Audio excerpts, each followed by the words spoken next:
A paz do Senhor, eu sou o pastor J.C. Silva com foco na lição. Que Deus abençoe sua vida por estar conectado, acompanhando essas séries de reflexões bíblicas. Diariamente eu estou orando por cada pessoa conectada. Ao final de cada vídeo, deixe seus likes, seus comentários, compartilhe os vídeos nas suas redes sociais. Sua interação é muito importante para ampliar o alcance desse canal e abençoar outras vidas. Se você ainda não se inscreveu, se inscreva, acione o sininho para receber as notificações dos próximos vídeos sempre que houver uma nova postagem. Me diga de onde você está conectado. O texto áureo da reflexão de hoje está no Salmo de número 90, verso 1, que diz: Senhor, Tu tens sido o nosso refúgio de geração em geração. Na verdade aplicado, o pastor Valdir Alves, que é o comentarista das lições deste trimestre, ele afirma que a verdade acerca da soberania, imutabilidade e eternidade de Deus deve mover-nos à humildade, confiança, ao temor e a uma vida permanente de adoração ao Criador. Os textos de referência estão no Salmo de número 103, verso 19, 1 Timóteo, capítulo 6, versículos 15 e 16 e Tiago, capítulo 1, versículo 17. Eu estarei fazendo menção aos textos de referência no decorrer da análise da temática sobre as três prerrogativas peculiares de Deus, sua soberania, sua imutabilidade e sua eternidade. A soberania de Deus é a prerrogativa divina fundamentada nas perfeições divinas que posiciona Deus como a autoridade suprema no universo, impossível de ter limitado a sua autoridade por quaisquer outros poderes. Por ser absolutamente soberano, em última instância, Deus ele impõe a sua vontade para a efetivação do direito de forma justa, e a autoridade de Deus, dado aí a sua supremacia, ela possui qualidade máxima. Dentre os nomes hebraicos aí pelos quais Deus se apresenta na Bíblia, Yahvé Adonai é o que melhor descreve a soberania absoluta de Deus como Senhor do universo. De fato e de direito, Deus ele é soberano e supremo sobre tudo e sobre todos, inclusive na hierarquia do mundo espiritual.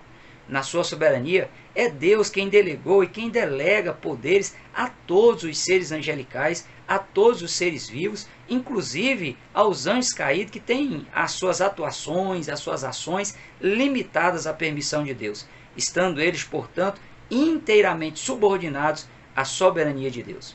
E não existe sequer uma criatura que possa se igualar em soberania a Deus.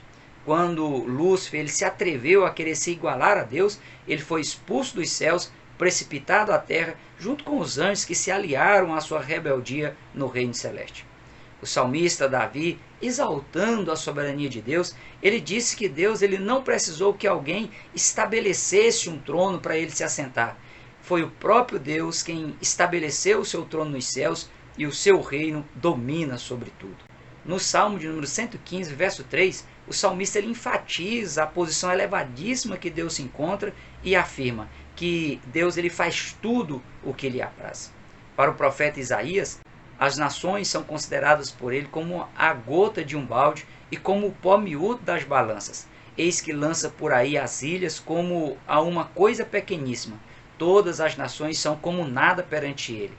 Ele considera-as menos do que nada e como uma coisa vã.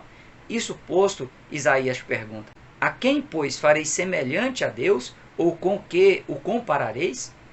O apóstolo Paulo, escrevendo aos Romanos, no seu hino de adoração à soberania de Deus, ele bradou: porque dele, e por ele, e para ele, são todas as coisas. Glória, pois, a ele, eternamente. Amém. Na carta a Timóteo, Paulo classifica Deus como sendo o único poderoso Senhor, Rei dos reis e Senhor dos senhores, aquele que tem, ele só, a imortalidade e habita na luz inacessível, a quem nenhum dos homens viu nem pode ver, ao qual seja honra e poder sempre eterno. Amém. Pastor Valdir Alves ele pondera que quanto ao método de Deus governar, deve ser levada em consideração a revelação especial de Deus, a mais completa e detalhada revelação que Deus fez de si mesmo na pessoa de Jesus Cristo, por meio de quem Deus fez tudo o que precisava ser feito da sua parte para que o ser humano ele consiga se ajustar aos estatutos e leis que detalham a soberania de Deus e estabelecem os critérios do seu reino. Diante disso, resta ao ser humano fazer a sua parte e, exercendo o livre-arbítrio dado por Deus, assumir a sua responsabilidade moral e ética diante da soberania de Deus.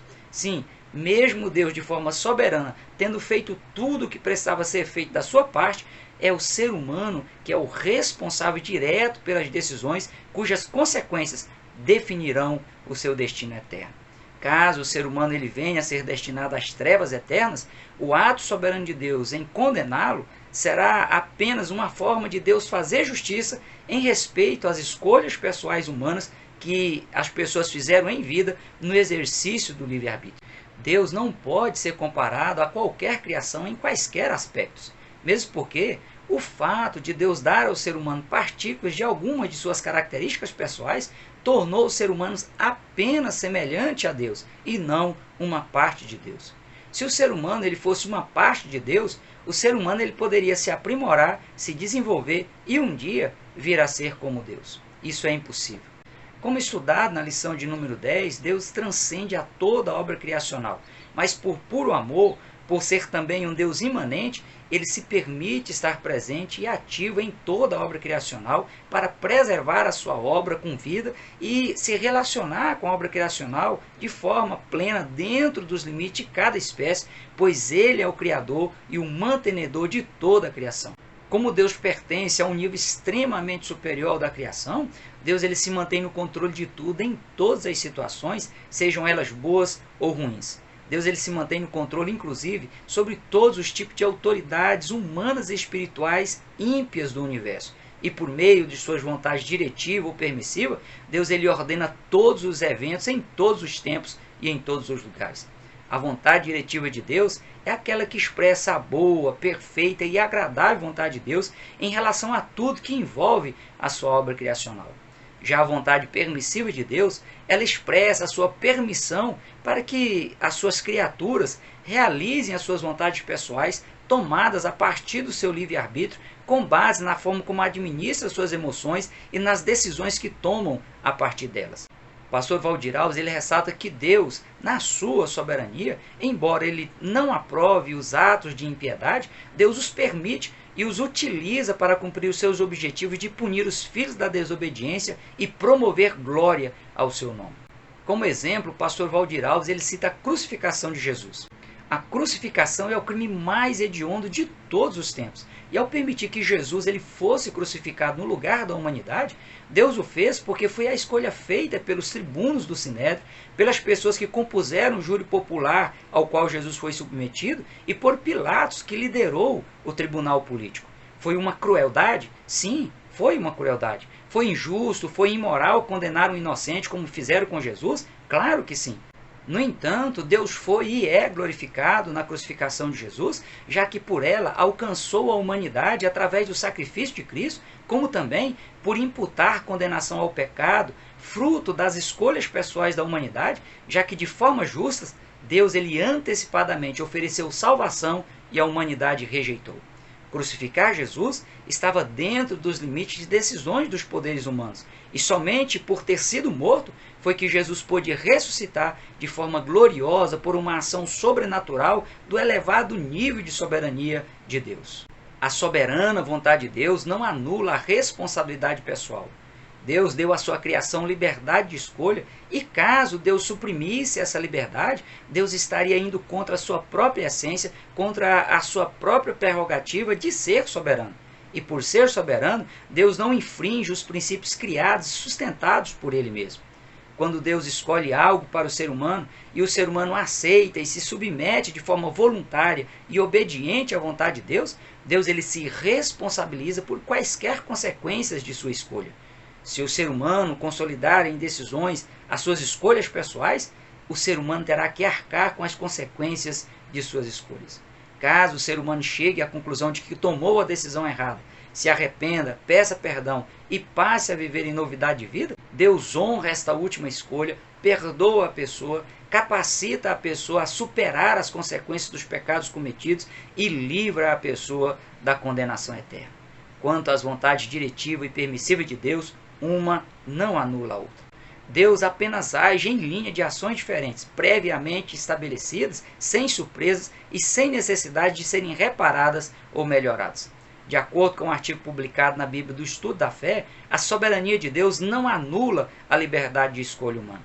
O exemplo citado pelo pastor Valdir Alves, no qual José ele admite a seus irmãos que foi Deus o responsável em levá-lo para o Egito, revela como Deus se utiliza das ações injustas e imorais que visam o mal para abençoar seus servos e preservar seu povo. É verdade que os irmãos de José também foram responsáveis em que ele fosse transportado para o Egito.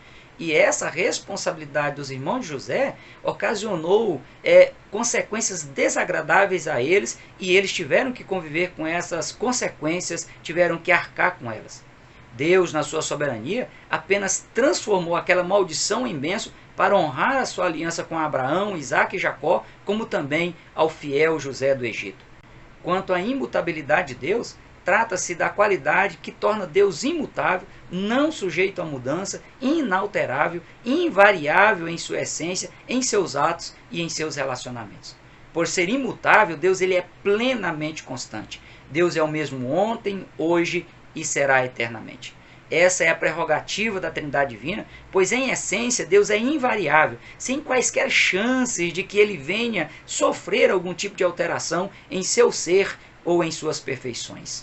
Os seus propósitos, suas promessas, seus decretos, suas alianças e seus juízos, eles são eternos. Portanto, ainda existem situações que possam surpreender a Deus em quaisquer aspectos e forçá-lo a alterar aí os seus propósitos, suas promessas, seus decretos, suas alianças e seus juízos. Deus sempre se manterá fiel e imutável em quaisquer situações, sejam elas favoráveis ou não. Tiago, capítulo 1, versículo 17, diz que toda boa dádiva e todo dom perfeito vem do alto, descendo do Pai das luzes, em quem não há mudança nem sombra de variação. O fato de o mundo humano ser repleto de mudanças em todas as áreas, e muitas delas serem bruscas ao ponto de provocarem traumas, sequelas que vão perdurar por toda uma vida, há uma tendência natural de o ser humano imaginar, mesmo que não exponha sua imaginação, de que Deus possa agir de uma forma diferente do que ele disse que faria.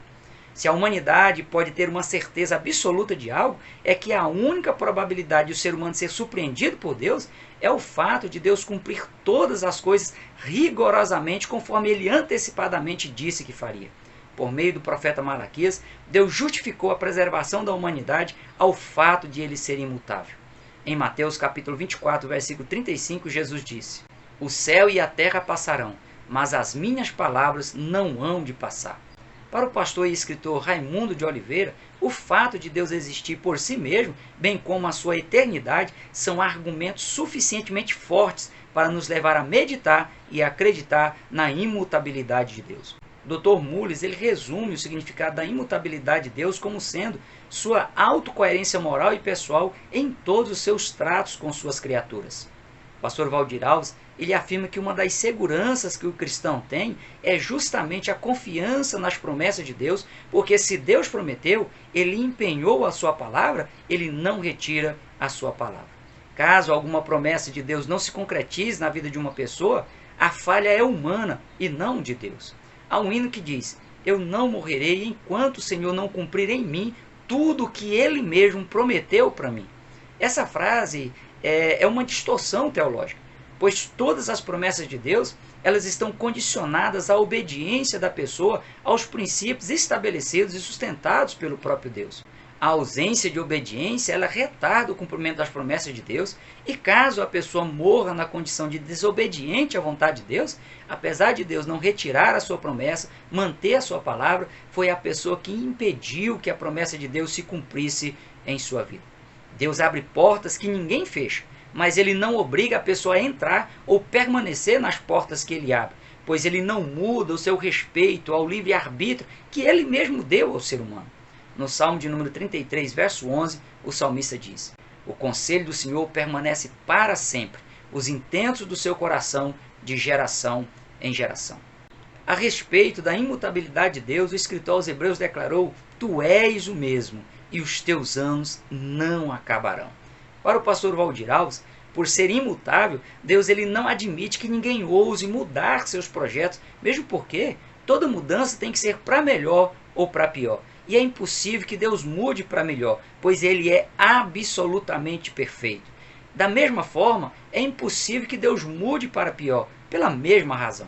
Henry Clarence Chesson, ele esclarece que a imutabilidade de Deus ela se deve à simplicidade de sua essência. Ele é um ser unicamente imaterial. A existência de Deus é autossuficiente. Ele não precisou de uma causa pré-existente para vir a ser quem ele é.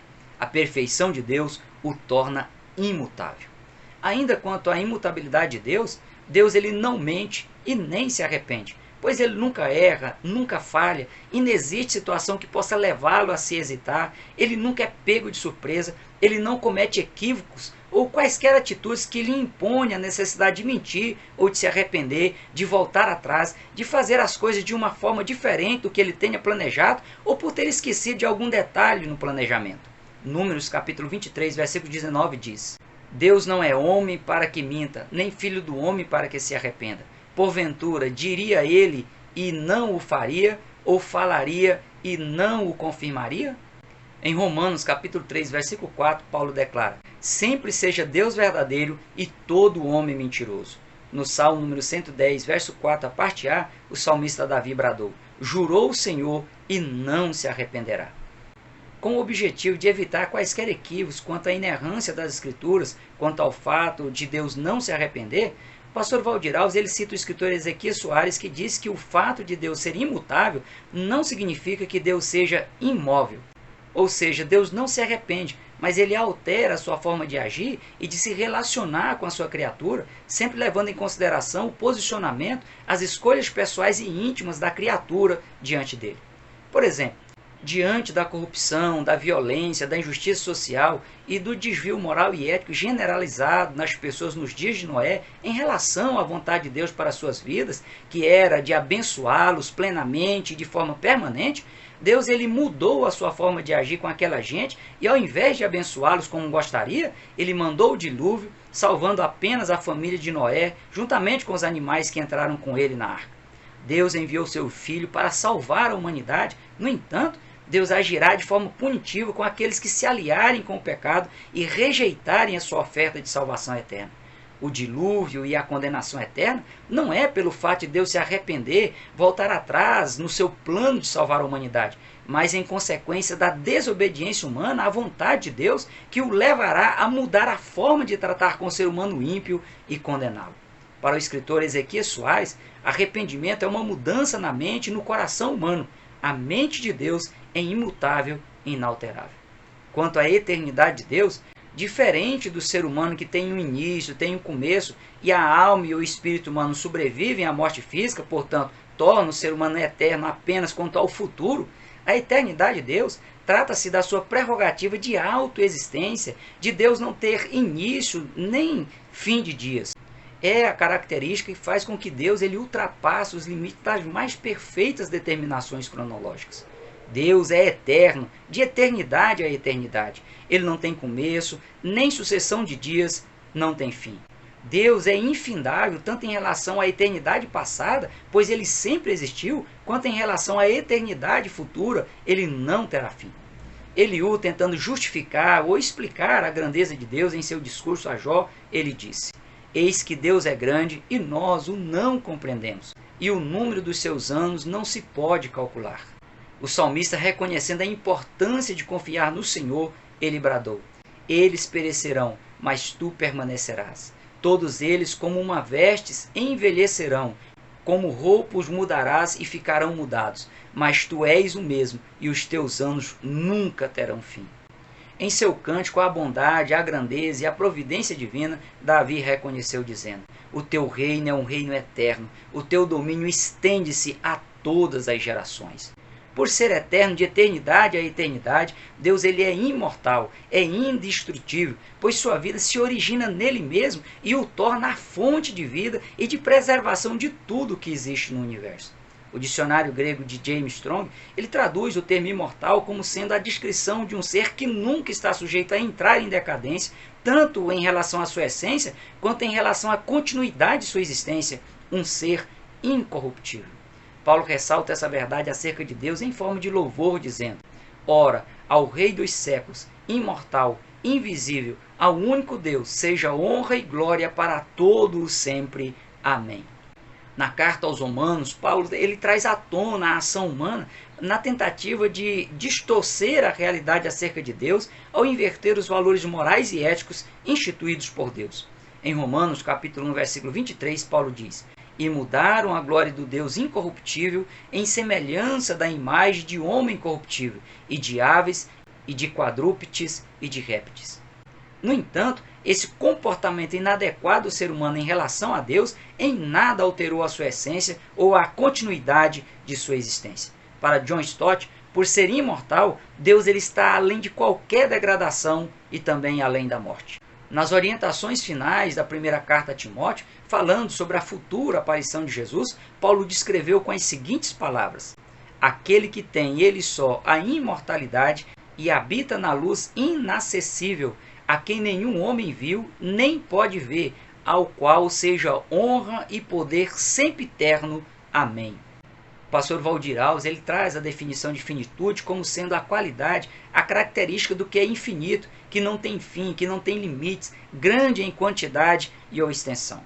Essa também é uma prerrogativa particular de Deus que é transcendente e abrange a sua existência, sua capacidade criativa, sua capacidade de ação e reação, sua energia e sua perfeição ilimitada. O pastor Valdir Alves ressalta ainda que o termo finitude não se encontra no contexto bíblico, mas é corretamente entendido nos termos que expressam determinadas formas pelas quais Deus se revela nas Escrituras Sagradas para se dar a conhecer à humanidade. Deus não está sujeito às limitações de tempo e de espaço, assim, a infinitude ela expressa tanto a eternidade de Deus quanto também a sua imensidão. Em 1 Reis, capítulo 8, versículo 27, Salomão reconheceu a infinitude de Deus, dizendo: habitaria Deus na terra? Eis que os céus e até o céu dos céus te não poderiam conter, quanto menos esta casa que eu tenho edificado. Paulo, inspirado pelo Espírito Santo de Deus, exaltou a infinitude de Deus, dizendo: o Deus que fez o mundo e tudo que nele há, sendo o Senhor do céu e da terra, não habita em templos feitos por mãos de homens, nem tampouco é servido por mãos de homens, como que necessitando de alguma coisa, pois ele mesmo é quem dá a todos a vida, a respiração e todas as coisas. No Salmo 145, verso 3, o salmista Davi bradou, dizendo: grande é o Senhor e muito digno de louvor, e sua grandeza inescrutável. Deus é soberano e supremo sobre tudo e todos. Ele não pode ser nivelado a qualquer criação. A imutabilidade de Deus é caracterizada pela sua constância, pelo fato de Deus ser e permanecer sendo sempre o mesmo, de eternidade a eternidade. Deus não tem começo, não tem sucessão de momentos ou fim. Ele é eterno, imortal e infinito. É esse Deus que se revela a você, deseja ser conhecido, entendido e se relacionar contigo de forma íntima, profunda e permanente. Deus fez tudo o que precisava ser feito da parte dele. Cabe a você se comportar de forma humilde, com profundo senso de dependência de Deus, com gratidão por Deus ter se revelado a si mesmo, a você, a fim de demonstrar o seu incomparável amor por intermédio de Jesus Cristo. Se permita ser guiado ou guiada pelo Espírito Santo a servir de forma exclusiva a esse Deus soberano, imutável e eterno. Ficamos hoje por aqui. Prossiga na paz do Senhor.